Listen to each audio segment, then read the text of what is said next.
There's no way you have a spicier topic than that. I think I do. Okay, so Jeff, we had Jeff on last week, right? And kind of just talking about his education, right? He's definitely pretty for education, right? Going to so many different colleges, getting that higher level of education, master, doc, PA. No, I don't know if he got a lot of certificates, a lot of education, right? Definitely. So I've kind of been thinking about. So I've had a year. Oh, not a year. Probably 6 months of not being in college. The question I have for you two, obviously still being in college, is: should I finish my degree? How much do you have left? A minimum a year, maximum 2 years. What's your degree in? So in UCF, I've switched a bunch of times, all in just business. And my last one in UCF was real estate. Now in UNF there isn't a real estate degree, so I guess I would go to business management. But obviously, both of you having like a year left, which is I think kind of pushing it to John more, saying kind of interesting. I think is that Aaron, get out of here. You say like you're obviously getting a degree, right? That's awesome, but you're saying that your goal is that you want to be, and I know you do too, Aaron, want to have your own business, right? That is your goal, to be your own. Well, my goal is to be a millionaire before Aaron's a millionaire. That's my goal. But and before you're a millionaire, Steven. But you also say is that you don't care if you make more or less money owning a business. You just like, you don't even care if you break even. You've said before, like you want to be you want to have your own business, right? That's your goal. That's what you want your kind of livelihood to be. Now, then, like, I guess the question is why then get the degree if you don't plan on being in a job, in a W-2 job? And then it goes back to, should I finish mine? Kind of wanting to be in that same realm, right? Be my own boss. So, question for personally me. Yeah. In my exact situation, you say? I mean, well, I have an answer. In your exact situation and not in your exact situation. Okay, both. well, in my exact situation, the degree doesn't have to be worth anything. It doesn't have to. My college is paid for by prepaid, and it's paid for by Florida Bright Futures. So I make, when I attend 1 hour of class on campus, assuming I'm going 3 hours a week for that class, and on average taking 12 credit hours, I make $17 an hour. And that's when you factor in the amount the school refunds me at the end of the period, because effectively my college is paid for twice. Once by my parents, the other by my scholarship. So they refund me the difference. So for me personally, the easiest way I justify going to college, even though I know in my heart and in my ambitions that I will be supporting myself in my own business venture, I do it to just make money. And it's as plain as that. It's a bonus that I'm able to learn from I would say I've been lucky to have some pretty connected professors, and especially one professor that I liked a lot that's not even my industry, in marketing. Super smart guy. I think that's just a plus. I kind of get to like sit in classes and learn from that stuff. But honestly, if I had to pay for college out of pocket, nothing paid for, no bright futures, anything, I don't think I'd go to college. Interesting. I probably would not. No, I guess the only thing I'd say to that is, you're saying you're getting paid $17 an hour to go to college. Is your time worth more doing something else? I've always found college. I found school to be, in general, easier than most people. College, definitely so. I think FSCJ, for some classes, I might put an hour per class towards homework a week. Sometimes less. And for me, the money was definitely worth it, because at FSCJ I was working at Party City that paid $9 an hour. So $17 an hour, I'm making, honestly, in some cases, more from the school refund than my check at Party City. Now, I'm kind of in the same boat like that you're kind of getting yourself into. I'm pretty close to the bachelor's degree, so I have to finish. my time may be worth more than $17 an hour now, but I see value in just having a bachelor's degree on my resume. Not a ton of value, granted. It's not like I need the bachelor's to get some automatic promotion, which I don't think is going to happen. But I'm 100. I feel like, and that's what I feel like everybody says. Like that's the Yeah. big thing. Everybody says that you need that on your resume, and that's what is gonna get you that job or promotion. I would definitely disagree with that. I would say what gets you a promotion or what gets you the job is who you know, 100%. And very few people get a job because they know the professor. Because Okay. a lot of times the professors aren't really sure, they've got good connections themselves, but they don't actively work. You might have an adjunct professor here and there, but they don't actively work for companies. Most of them are, like 60 plus. You know what's funny? I kind of think that professors do know. I think some professors do have connections, but the students, I think we talked about this before, they don't talk to the professors. They don't have a good connection with them. And that's what I was going to say. To end my side of this, is college worth it for you? As an individual, Steven, I would say yes, because you are an individual that seeks connections. And I could see you as a person like going after class, talking to the professor, asking, hey, how did you get to this point? Who did you know? What industry and when did you work in it? And how did you get that job? I could just see you as a person. So like for anybody that's actually proactive and ambitious, whether it's real estate or whatever, I think college could quite frankly be, even if you're paying for it in full, which I don't know. Do you have a scholarship or anything like that? Yes. Okay, then that even more so. I would say it's worth it for you. Okay. Let's say the bachelor's degree is worth nothing on your resume. I think it's still worth it for you. Interesting. Especially since what percent are you through your bachelor's degree?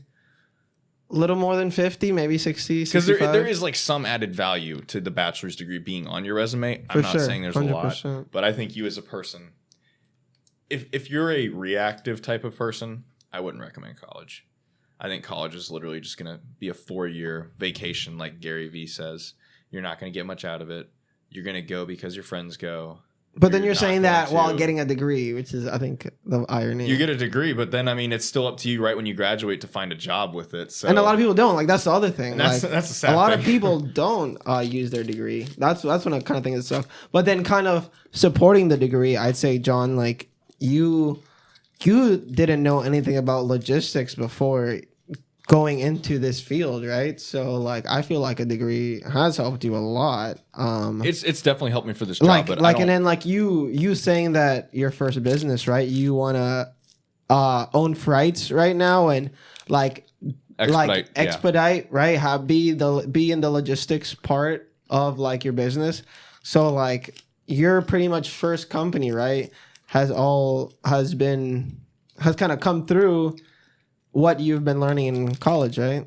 And honestly, I would pay, and to anybody that's listening on this podcast, I would pay more than the total cost of one full public university class just to be able to sit across the table from somebody that owns a Sprinter van expediting company. That's what the actual connections are worth to me. They are worth so much more than listening to one of my professors talk about a Coca-Cola supply chain back from 1985.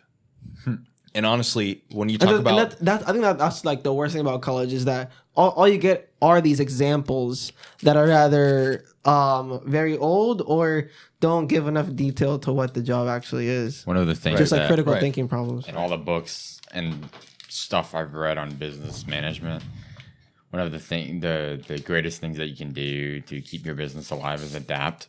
And if college is just on past examples, then that's very Right, true. that's a good point. Yeah, you're not adapting. it's very, right? very hard. College has If you been the try- same for a very long time. if you've School tried in general. if you've tried to do something that's someone tried to do 10 years ago, it's a lot of people say you're that's just a recipe for a disaster, because it's all about adapting and learning how to grow and manage your business to make it last, basically. Yeah. Now for Steven's comment on the Give him some advice. What would you do?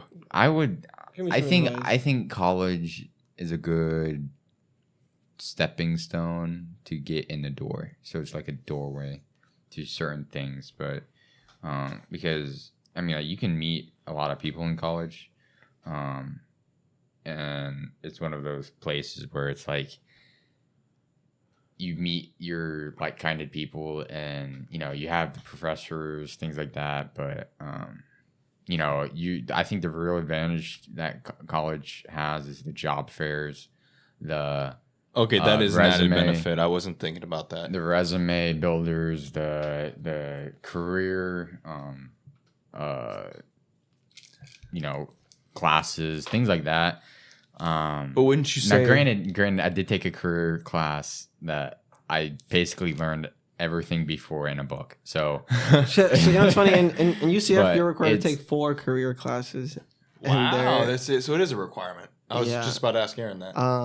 and Well, I was going to and ask I- Aaron, and I'd like, say- is that the type of thing where it's going to only draw the proactive students anyways? Oh, 100%. That's exactly what I was gonna say. Because that's my problem with college. I mean, yeah, sure, we can attribute the career fair in your situation to being a benefit posed by the college, but for the very same people that go to college because they're reactive individuals, they wouldn't go to that career fair in the first place. It's not Mhm. required. It's not a credit. So I'm surprised to hear you said UCF actually requires you to go to a career fair. So yeah, so yes, and Okay, but that's a first, benefit. That's a Well, benefit. first you said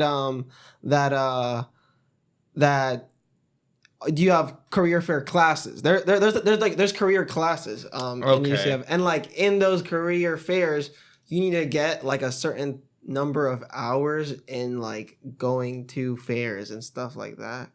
That's amazing. And Oh, then I so don't have that. and then so I don't have kind of that the thing either. is So like 2 out of 3 do not have. but then that. so like the thing is there are some students that will benefit from that, but then there's a lot of students I think that aren't, right? Because it's like build your own resume type stuff. It's gonna be like ask a professional a bunch of questions. Half people are just gonna fake it, right?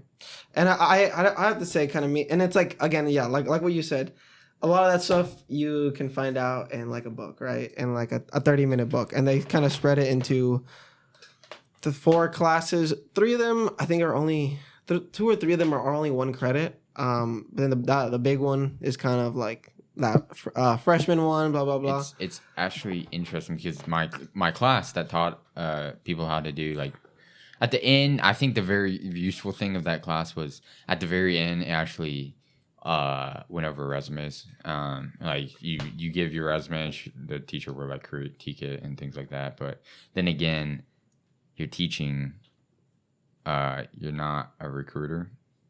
I would rather talk to a recruiter than Like maybe in like what does she the- know? Like I don't know what she knows, but like being a teacher and being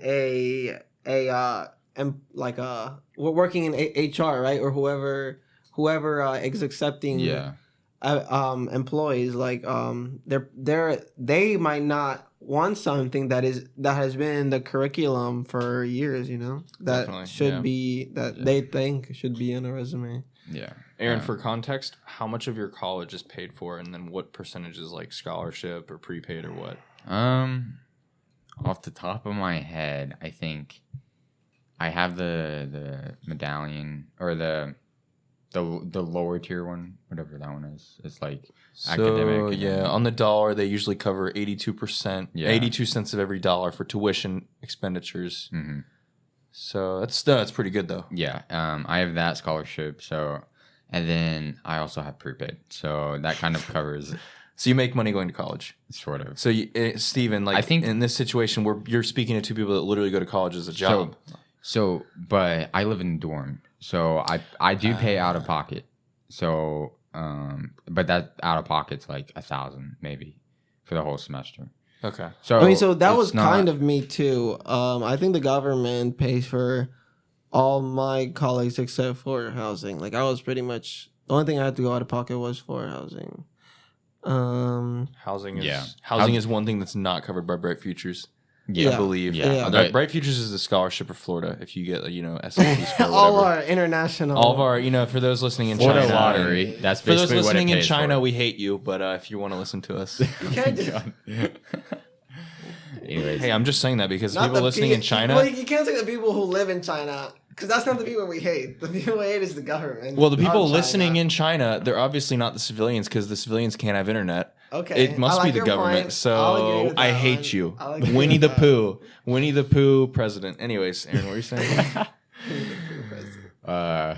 he's gonna like shoot you if you. Yeah, go ahead. I got my gun. Yeah, so I do get a hefty chunk of change to pay for my college. So that's probably the main reason. Not actually not the main reason, but that's definitely a benefit of going to college. The other reason is accounting and taxes, and it's like kind of forcing me to learn. So like that's a different aspect. Kind of why I want to talk to y'all to John about it more, because you actually want to like. You will be using your degree 100%, right? Like that's Most you're going to be likely. specializing in accounting, which is a specialty that you can't really know, right? You know what's crazy is that when I was thinking about changing my degree, I was like, okay, what can I benefit the most from this? It's definitely not biomedical sciences because That's what your original was? yeah, that's what I was originally. It's definitely not that. What do I use on a daily basis or a yearly basis for this matter? That I can relate to real estate, Or anything, right? Any business. yeah, and it's kind of one of those things that I didn't really know a lot about because at the time I'd never had to file my taxes or anything like that. Right. So I was kind of like curious in that matter too, and that's kind of like I'll just do accounting, just to see what it's like. It's like tax accounting, because to be honest, it's one of those fields that you don't learn about when you're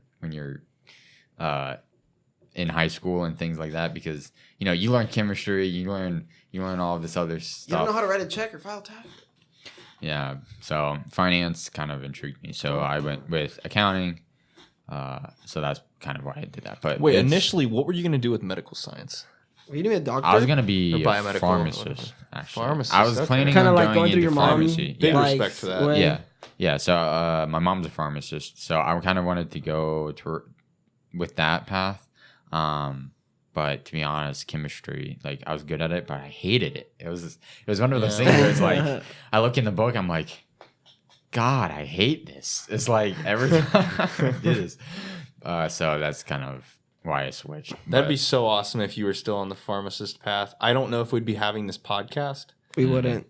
but it'd be awesome to be able to talk to basically a more plates, more dates in Well, person. you just want to know. That's a different topic. You just want to know That's more all about I care about. chemistry. Yeah. But I love pharmacy, John, dude. just I hire love it. yourself a dietitian We need to that get a- specializes. I love that, yeah. Do you like a pharmacy. minor, John, in chemistry?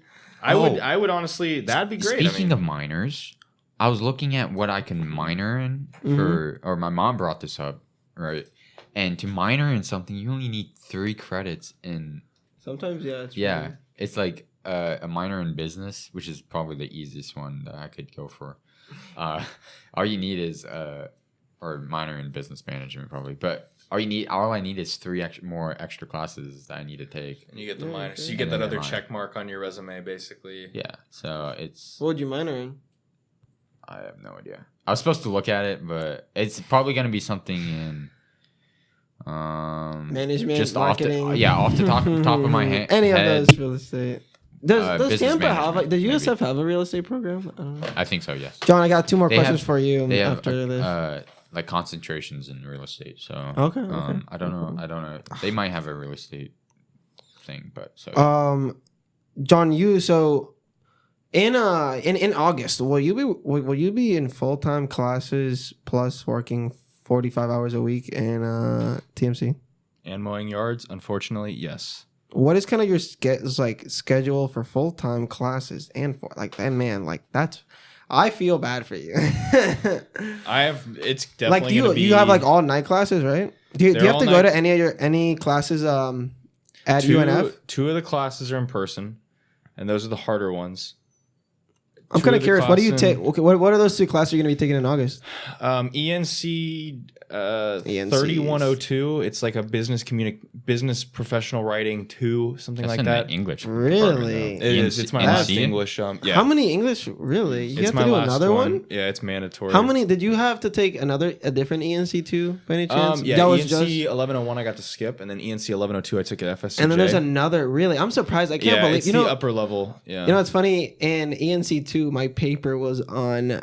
And this is bull crap. I just needed a paper, but was how how there should be more writing in business classes, even though I don't really agree on that. What?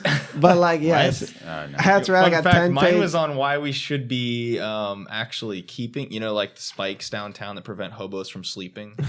Mine was actually, my argument was that we should have more spikes. Jesus. But anyways, about my degree, I have ENC, whatever. I have this class that seemed very promising. It seemed almost like it wasn't even a college class because it's business. It's a capstone project. Okay. It's within this business policy class, and it's like you design a business. And at least I thought you designed a business, and you develop the budget, the investing. What the heck? It was like it's such a great project, and you have to do it to graduate from the transportation and logistics college. But I come to learn they give you the business already. You literally just it's very nulled down. And then I've got I think I have an international marketing class, something like that. And then I have one more class that's some in logistics related class that you guys probably wouldn't know. Fun fact is that I actually took a class where we make our own business basically. It's all virtual though, so Yeah. and it's kind of like a cookie cutter type business, but you choose options and things like that. Yeah. What was it called? Different week. It was like. Was it a marketing class? I took something. Like No, that. it was actually a business course. It was like intro to business something. Yeah. Might have been business management actually, but I don't know. But basically, you have to run a coffee shop, and every week you get It's questions. like that just reminds me of the cool math games coffee shop game. It's almost exactly like it. But so, anyways, Now it's 7 freaking. so games. it's one of those things where it's like, and it's all virtual, so no interactions with the teacher at all. But you have a business plan, you got to write it up, you have a group, your team members, and you all figure it out. So we started doing it, right? And all these questions were coming up. It's like, oh, what should you color this thing? What should you do? All this. I had to do something like that too. The colors. Yeah. So, anyways, we get into the third week, right? And I'm going hard at this. I'm like, You're in love with this. yeah, no, I like it because it's like I'm gonna have a this is monopoly over interesting. all the coffee shops. And so I was writing all the business plans and things like that and presenting it to the team stuff and why we should do this questions and all this. And now looking back, I have a feeling that my team members didn't really care all too much. So I was kind Not of just surprised? Like, I could just suggest something and they would do Oh it. yeah, But genius anyways, idea. So While anyways. they're like watching Netflix. Anyways, so we do the project, and within the third week, I'm like, why am I trying to figure all this stuff out? So I just look it up online what to do, because that's pretty much all Just it get is. the algorithm right for the website. And they basically say just pick the most expensive option every week. Yeah. That's it. So And so all we those went, we games go are from like, we go from 7th place week 3 to 1st place at the end. yeah, because again, like that's not So, a real. That's not a real yeah, I know. business, It's right? it's one of those things like, why am I spending my time? It was like I was dealing with other classes at the time, so I was like, oh, I don't have time to do this anymore. Write outs, Absolutely, yeah. like plans and So things what like you that. just did, you took a shortcut effectively. That's something that Which- in pretty much every area of business is a smart play, except in college. Because Exactly. in college Exactly. they're gonna say, oh, that's cheating. You're not getting the full value of the course. But in reality, it taught Aaron the lesson that if someone Everything- else has done the work already, why do I need to do it everything, again? yeah, everything you can look up in real world. So why should I 100%. spend time to try and figure out what's the best question, like what options to choose per week when it's all based on previous history, and I don't know the 100%. previous history of the business because I'm just Yeah, starting out. and- So it's like 100%. it's Why would Aaron spend 3 hours a week on an assignment to get 7th place when he could spend 10 minutes a week on an assignment and get yeah. 1st place? That's just return. Yeah, on I've said investment. I've said this a bunch of times in the podcast, but like, why does Gary Vee like to hire lazy people? It's because they'll Oh, see yeah, I a was hard just thinking of job, that, yeah. and then they'll just find the easiest way to do it. And like a lot of It's times, almost like a lot of times there's a lot of middlemen that Yeah. aren't necessary. it's almost like, isn't it like, let's say I have some expediting company and I'm hiring people to run the management side to route the trucks and whatnot, and I hire somebody that's fresh out of college. Well, and they made good grades or whatever, they were summa cum laude. Well, they're gonna be of the mindset that, oh, do everything by the book. B, they have no experience. C, they're probably going to expect more money because they have that bachelor's degree. And D, if they really were a hard worker in college, that could work against me because they're wanting to, do everything. Oh, I want to put different research system. time into it. No, I don't want you. I want you to make me money. You're not here to get Like, an it A. switches You're so here to much. make Isn't that money, and crazy? those are two different things. Those are two different things. I mean, you were working full time anyways last So in semester, spring- right? yeah, in So like, spring I how do was- you manage? Man, that's like I have to say, like I don't think I could do it. Like Oh, working- 40, yeah. 45 hours a week, and I think it comes back to again what you said is you're really good at school. Like you I can would knock definitely it say- out. I would definitely like, say, like- I want to kill myself every time I open a textbook, but I feel like you can just read through it like in 30 minutes, and you get the information, knock all that homework, and just boom. I think like What's I'm- kind I'm of your definitely- like I'm tip, definitely a even good through test high school? taker. I mean, you were obviously good in high school. And now you haven't failed. Like you have a pretty good grades in college. What do you kind of do in school to like get that shit done fast? Because right, I mean, every professor's like, read the whole book, take 4 hours every day. You should be in the books 4 to 5 hours. Grinding.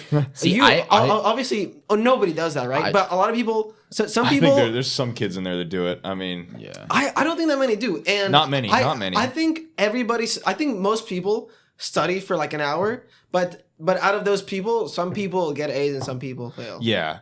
So like, what is kind of your tips to like? So just perfect example. This kind of parallels Aaron's, not exactly, but in the last semester I had a class.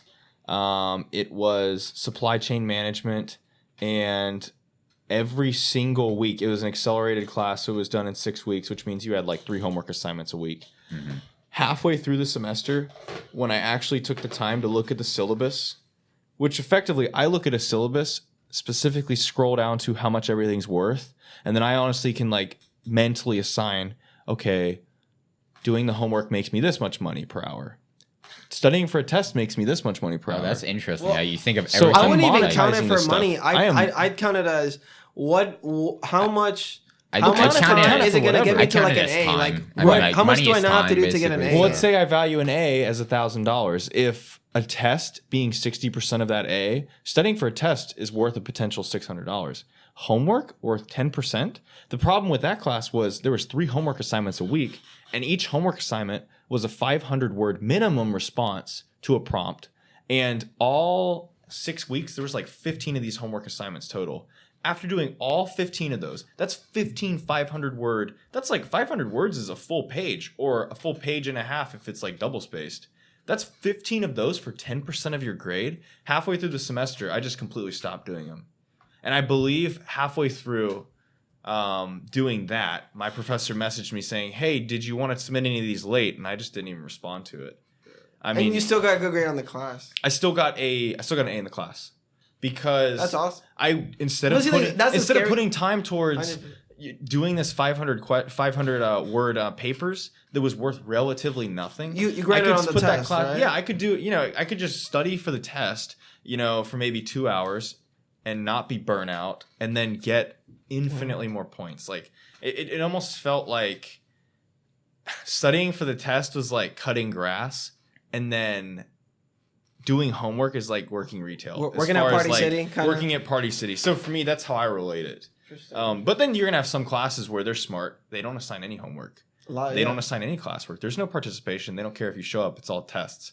And if assuming there's no way to cheat that class, those are the best ways classes can be arranged to mandate. Well, what's funny learning. though? The problem is a lot of people fail those classes, right? And that's a testament to the reason that they actually require work. I mean, a lot of teachers just don't want 60% fail rate, so they give that busy work. The university would get on to teachers about their fail rate, so that's why they have to make the class easier than what it. That is it so is. yeah. So It's almost like their own metrics for success. I think the one exception is organic chemistry. Oh yeah, like all the 100%. chemistry stuff. It's when I think when there's it goes into the opposite when there's too many kids that want to go into like kind of like a doctor, right? How so many kids want to be a doctor, so they do exactly what you said. They make these hard classes. Yeah. But when say if it's like a business degree, they need to pop out X number of people with this business bachelor's degree to get into this many jobs. They're gonna make the class easier, Right. Isn't that kind of crazy? I mean, what I'm not saying I'm for this, but what if you took Jeff Bezos' model for working employees and you applied it to classes? regardless of what the whole class gets as an average, they could all be failing. The top half pass the class and the bottom half fail the class. It would just incentivize competition, really. So the whole class could theoretically band together and say, "Hey guys, let's all just not Isn't that study." kind of like how the SAT is, right? Or It definitely is the in MCAT, some way. right? In Or like some not way. the AP test, right? Isn't that how AP tests They're are? I do believe they're arranged to not allow for everybody to pass it, because then it Yeah. would be Well, but almost like, isn't it's like perceived as if you too get a easy. 5, it's on like how many people did that good. Yeah, it's I think there's some based, weight it's in ba- there. Yeah, it's based on the. But like, the what if weighting. your classrooms were arranged in a way that took grades out completely and it just paired students against each other? What do you And- mean take grades out completely? Well, so there's no grades. You just So how do submit you do better? assignments. How do you do better on an assignment? You do better as long as you are, scoring higher on your assessments. But so there's tests, and always a number, participation. right? So there has There's- to be a number, right? But at the end of the semester, there's no A, B, C, or D. There's just if you scored higher than And all half your of the assignments. class averaged across I feel all like- your assignments, and you beat half the class, you pass the class. I think you would have to work harder in I think school. you would I too, think, and that's I kind think of everyone would work. You'd be so scared, much right? harder. even if everybody's working harder, there's still gonna be that half that doesn't Yeah. pass the class. They So still fail. well, that's kind of the fun thing. Maybe you don't have to work harder because maybe there's always that amount of kids that maybe if John, you do exactly what you're doing, you're still gonna pass because that other half isn't gonna. Could work be. hard enough. I mean, and then that other half is going to have to take the class again, pay for it again, and then I'm pretty sure they're going to study harder this time. Yeah. And maybe they'll beat the kids that came in around and took it for the first time. I mean, I don't know. And I just like that model for work because failing a class is almost like synonymous with like getting fired. But in reality, Amazon doesn't work like that. They don't fire half of their workers every quarter evaluation or whatever they do. And I think the ratio is more like they're only yelling at the bottom 20%. It's not half and half. But I do love that model. If you bring competition into the workplace, classroom, even like family life, when you put kids against each other, I think it just incentivizes performance. Well, I would say whoever 100%. cleans their room nicer gets more ice cream. Or I would say honestly, it goes back to like growing up. I wanted to do better in school than my older sister did, so I think that's a big part of if Mary wasn't there making A's, for me, like I have to at least make A's. Like there's no, but that's just because just there's the bar. different And then things. why are there? Then the other thing I was thinking about the other day, this isn't even like super related. There are so many twins in the Olympics. Have you guys realized that? No. There's so many across like different But that sports. You've got isn't- twins in like running, weightlifting, skiing. Siblings too. A lot Bobsledding, of all this- a lot of athletes, Siblings. right? You And see it's- siblings all the time. 'cause they've been, I like, think people's competing with each fathers, other. right? People's older brothers. There's like so many. Stephen Curry's dad. Like Yeah. look at like LeBron James' son's doing so good. And it's just it's like when you put Ven- competition in. all the tennis players, Serena Williams, Venus There's Williams, right? There's so many, and it's insane. Yeah, it's mean- interesting. I never thought about that competition aspect. Like, do a lot of siblings contribute to better grades in the family? I would say, in my opinion, in personal experience, yes. I think competition is always good.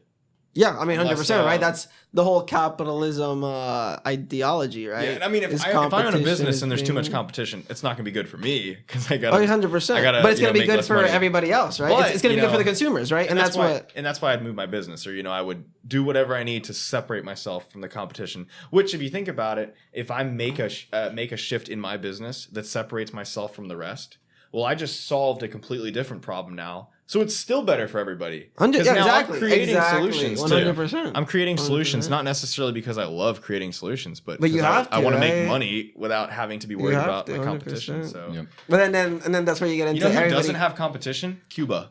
The government. China. I was about to say The government. government. Yeah, 100%. Any Anything government. subsidized. And Anything this that's- is we go back to this question every time you talk it's about always politics. there, man. It's always there.